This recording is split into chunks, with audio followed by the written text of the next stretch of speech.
secret mission was to fund, train and arm the Mujahideen, a band of Islamic Afghani fighters. They were at war with the Soviet-backed People's Democratic Party of Afghanistan. The CIA was told to crush the Soviet fighting force by any means possible, and it did just that by working closely with the Mujahideen. They were good lads. Everybody thought they were, you know, good hardened fighters. Andy McNabb was employed by the CIA in the early 1980s to train the Mujahideen. We taught them how to make improvised explosive devices, the timer units, how to take down helicopters, telecommunications, power lines.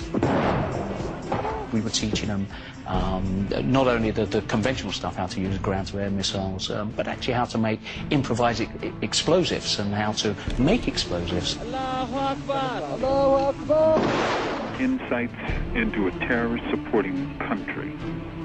What kind of country arms, pays, and supports known terrorist groups to kill, maim, and kidnap another country's soldiers and officials?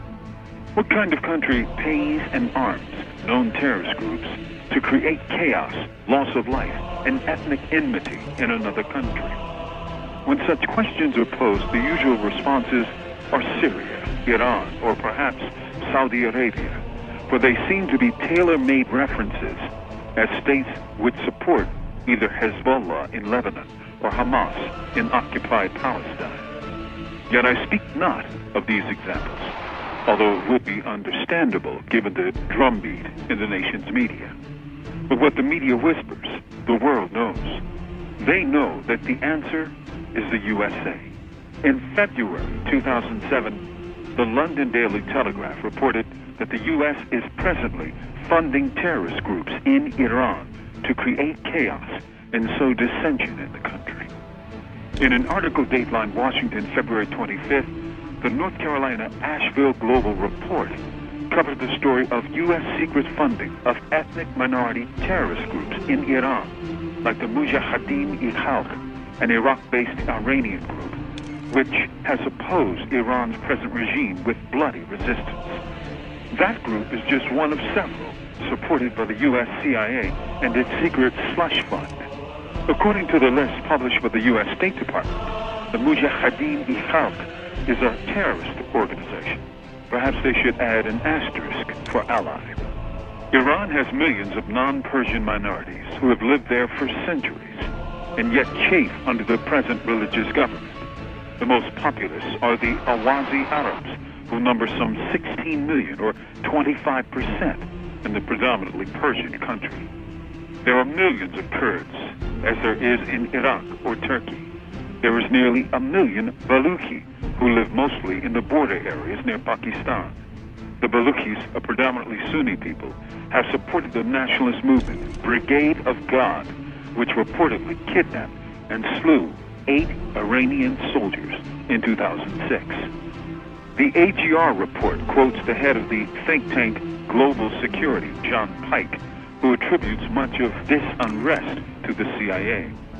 According to some published sources, Washington is now debating whether to unleash the Mujahideen fully, a move that could have unforeseen consequences for the future. And these are the dudes who blather about restoring stability to the region. What is perhaps most troubling, over and above the suffering of Iranians, who are the targets of these U.S.-backed terrorists, is the simple fact that the U.S. is once again simply repeating the stupidities of the past. Decades ago, it funded and supported the jihadis against the Russians in Afghanistan.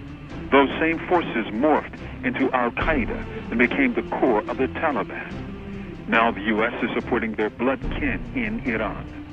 It isn't that they expect such groups to actually take over the Shia theocracy, but in the event of either U.S. or Israeli attack, they could do serious social and psychological damage to the country. The goal? To cow Iran into giving up its nuclear ambitions. Because the U.S. has supported terrorists, should it now attack itself? From death row, this is Mumia, Abu-Jamal. I was in the most most realistic sense, the 19th century British political agent and quartermaster. And so I delivered 60,000 tons of ordnance.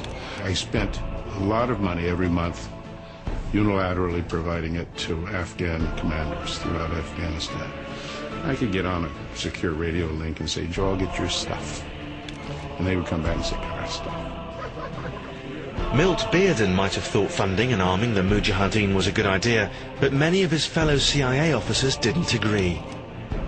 I myself had a conversation with Milt Bearden, who was the CIA operative who was controlling this operation, and I said, Bearden, what are you doing? You're giving this weaponry to the most fundamentalist people of them all. This is not going to work for U.S. strategic interests over the long term. And I thought Bearden's reaction was interesting. He said to me, look, we just passed them the weapons, and we let God sort it out. Well, God sorted it out, and we're still dealing with that problem now.